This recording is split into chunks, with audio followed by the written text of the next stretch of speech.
South Dakota is a small state, but it's a very patriotic state. Aside from all the agriculture and farming, all of the hunting, the beautiful national parks, from Mount Rushmore to the reservations to Crazy Horse, all the way over to Rapid City, we celebrate our men and women who served in the military. Our capital city, Pierre, has a beautiful lake called Capitol Lake right in front of our Capitol building, and it's a memorial for the men and women who died in World War II, Korea, Vietnam. It's also the same place I got married. It's a special place to me. We've dedicated and built beautiful memorials for our hometown heroes, and also celebrate the men and women who received the Medal of Honor and paid the ultimate price. Medal of Honor recipient or not, their story and their valor should be known. Master Sergeant Woodrow Keeble said, "Before I experienced the horror of the attack, I was quick to call coward or yellow anyone who showed fear under any circumstance. I do not know these things. They speak the truth to one. I'm not a psychologist nor a statistician and less of a philosopher, but the depth of emotion, the dreads of fear, the referees of horror, and the concentration of self that led me to make this observation, the fear impulse, or perhaps better said, the impulse caused by fear, are stronger, more demanding than either that of love or hunger. Fear, in my opinion, is a state of drunkenness, and when men are in that state, when the fear impulse takes a hold, he loses all reason, sense of values, and is not liable, or at least should not be held accountable for acts perpetrated when thus possessed. I have never left my position, nor have I shirked hazardous duty. Fear did not make a coward out of me. His only enemy on the battlefield was fear. He never gave in." Keeble was born on May 16, 1917 in Wabi, South Dakota to Isaac and Nancy Keeble, members of Sisseton, Wahpeton, Oiat tribal members. While very young, he moved with them to Wahpeton, North Dakota, where his mother worked at the Wahpeton Indian School. Since then, it's been transferred to the tribe since about 1970. It is now called Circle Nation School. She died when Keeble was still a child, and Keeble's father, who was too impoverished to feed his family, permanently enrolled Woodrow and his siblings to the school. Keeble excelled in sports, especially baseball. He pitched the Wahpeton amateur team 10 straight victories. He was being recruited by the Chicago White Sox when his Army National Guard unit was called up to serve in World War II.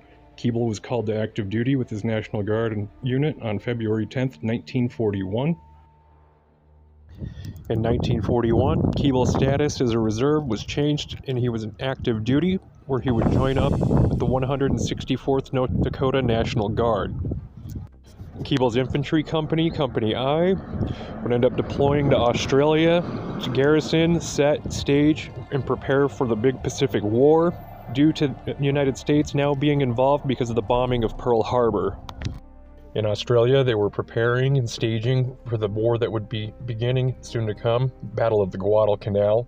And on October 13th, 1942, the 164th North Dakota National Guard landed and began fighting side by side with the 1st Division Marines.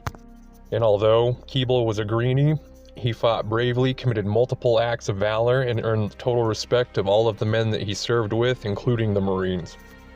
Why don't we take a look at some of the acts and some of the testimony about him. The 1st Division Marines had been fighting hard in the theater for multiple weeks now by this point, close to exhaustion and running out of supplies. The 164th Regiment, North Dakota, provided relief as well as supplies desperately needed to the exhausted men. Keeble's regiment of Dakotans was the first United States Army unit to conduct any offensive operations against the enemy in this theater. Keeble's reputation for bravery and skill grew. Nearly a head taller than most of his fellow soldiers, he was an expert with his Browning automatic rifle. His other great weapon was his pitching arm. He would use this to hurl hand grenades with deadly accuracy. James Feenlon, who fought alongside Keeble, who was also from Standing Rock, Sioux tribe of North and South Dakota, fought to keep the Guadalcanal. He said that the safest place was to be right next to Woody. The 164th Dakotans performed so heroically on the Guadalcanal in support of the Marines that they received a Navy Presidential Unit citation. Keeble served as machine gunner for Company I of the famed North Dakota 164th Infantry Regiment, training with most of the automatic weapons for his squad. He was known to handle the M2, and especially handled the Browning automatic rifle, first battle rifle in 1918 by John Browning. Chambered in 30-06 Springfield, gas-operated, rising bolt lock, rate of 500 to 650 rounds a minute. Muzzle velocity of 860 meters a second, or 2,822 feet per second. Effective firing range of 100 yards.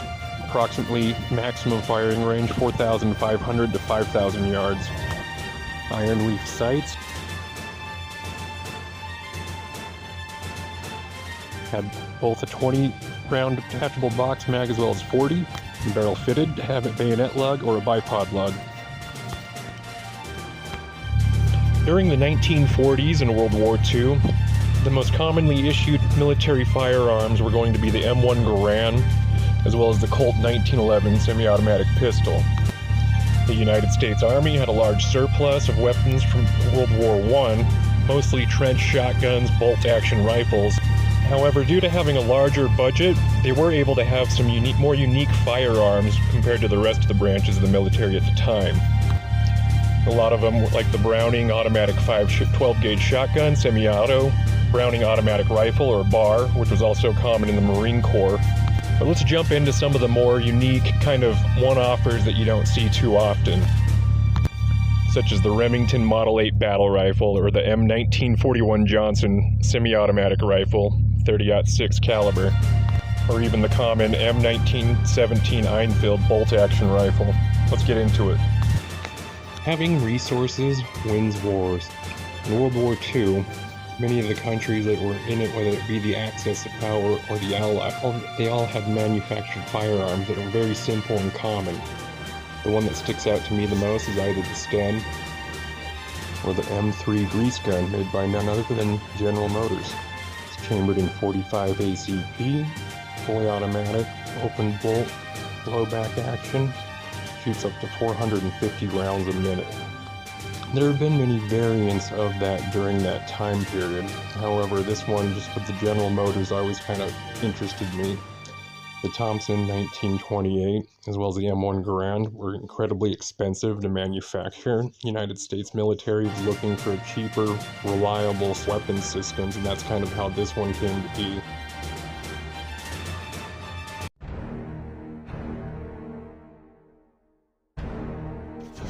After the collapse of the Axis of Power, Japan having 2 nuclear bombs dropped on them, Victory Day had happened, and the North Dakotan reserves returned back home to the United States.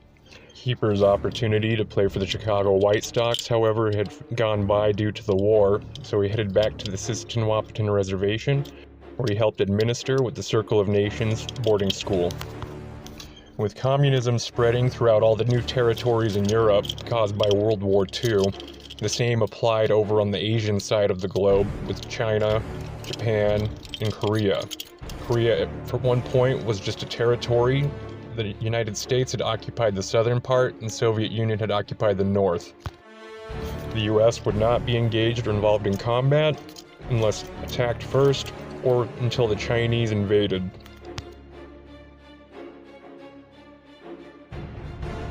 It wasn't long after World War II, Marxist beliefs and communism gained a grip hold over China. China began influencing the northern section of Korea, and communism began to spread throughout the rest of the country against their will. There were the northern volunteer soldiers of Korea, as well as the Chinese expeditionary forces assisting them in doing so by conquest. However, in 1950, President Truman signed an order and began sending troops over to southern Korea to take back Seoul and the rest of the country. Meanwhile, the 164th National Guard, North Dakota, was reactivated. Keeble reported for duty and was deployed to Korea. When they were told to draw straws on who would go out to the front line first, Keeble stepped up and said, "I'll go. Somebody's got to teach these boys how to fight." Having already witnessed guerrilla warfare tactics by the Japanese, Keeble already had battle-hardened experience. The United Nations was a product of World War II.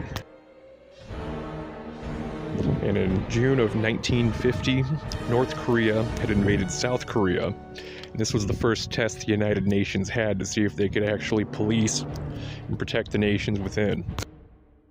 The UN Security Council had passed Resolution 83, calling on the United States to send military over for aid, due to North Korea breaching the treaty. The United States had provided air, sea, and ground elements to aid and assist Korea. This would also begin the new type of warfare with guerrilla tactics. And it would be in these battles that Master Sergeant Keeble would earn 5 Purple Hearts, and eventually what would lead to a Congressional Medal of Honor for his actions of valor. Keeble was assigned to George Company, 2nd Battalion, 19th Infantry Regiment, 24th Infantry Division. His combat experience and a genuine gift of leadership brought him a quick series of promotions to the level of Master Sergeant, leading the 1st Platoon. The summer and fall of 1951 were particularly deadly for both sides of the war. As it moved into the second year, the 24th Division was in the central area of Korea. The division was called upon to take a series of steep mountains protecting a major Chinese supply depot in the town of Kunsong. This push, called Operation Nomad Polar, was to be the last major United Nations offensive of this war. Keeble, described as a gentle giant by his friends, was a ferocious warrior in battle, as evidenced by his heroic actions over the next 6 days. Official records confirm Keeble was initially wounded on October 15th and then again on October 17th, 18th, and 20th, for which he received only 1 Purple Heart for his bravery on October 18th. He was awarded a Silver Star. His heroism on October 20th made Keeble a legend, and 57 years later resulted in his posthumous Medal of Honor. On the 6th day of round-the-clock fighting during Operation Nomad Polar, Keeble and Company G were facing deeply entrenched Chinese soldiers on Hill 675-770, the last major Chinese stronghold between the Yunnan forces and Kunsong. Keeble had thus far suffered 2 rifle gunshot wounds to his left arm, grenade shrapnel to his face that almost removed his nose, and a badly twisted knee. On the 19th, doctors reportedly removed 83 pieces of festering shrapnel Keeble has sustained from a concussion grenade the previous day. On the 20th, Medic Del Selby told Keeble he should stay back because of his wounds, but Keeble refused to let his men go up to the mountains without him. Keeble led all 3 platoons in successive assaults upon the Chinese, who held the hill throughout the day. All 3 charges were repulsed and the company suffered heavy casualties. Trenches were filled with enemy soldiers and fortified by 3 pillboxes containing machine guns. Additional Chinese surrounded the hill. After 3 failed attempts to take the pillboxes down, Keeble's men had said that he had told them he was going to take out the pillboxes or he's going to die trying. Armed with grenades and his Browning and automatic rifle, Keeble crawled to an area 50 yards from the ridgeline, flanked the left pillbox, and used grenades and rifle fire to eliminate it. After returning to the point where the 1st platoon held the company's first line of defense, Keeble worked his way to the opposite side of the ridgeline, where he took out the right pillbox with grenades. Then, without hesitation, he lobbed a grenade into the back entrance of the middle pillbox and with additional rifle fire eliminated it. His men had said there were so many grenades coming down on Woody that it looked like a flock of blackbirds, even under the heavy enemy fire. Keeble was able to complete his objective only after he killed the machine gunners. Did Keeble order his men to advance and secure the rest of the hill. That day, Master Sergeant Keeble single-handedly destroyed 3 enemy machine gun bunkers and killed an additional 7 enemy soldiers in nearby trenches. His bravery in the face of enemy fire was so remarkable, and so he was awarded the Distinguished Service Cross. Keeble was awarded the Distinguished Service Cross on December 20th, 1952. He was removed from frontline duty to recover from his wounds as he was discharged later, August 26, 1952.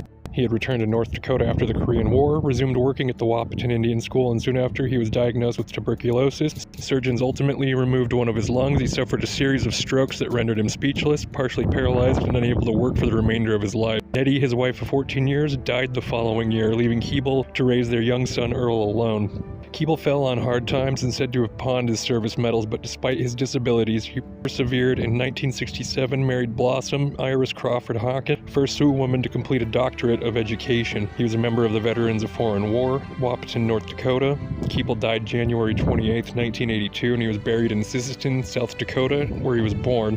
Keeble's family and friends remained dedicated to their efforts to get him the Medal of Honor, for which he was twice recommended. 57 years after his act of valor, received the Medal of Honor. On May 17, 2008, his tombstone was replaced with a Medal of Honor tombstone.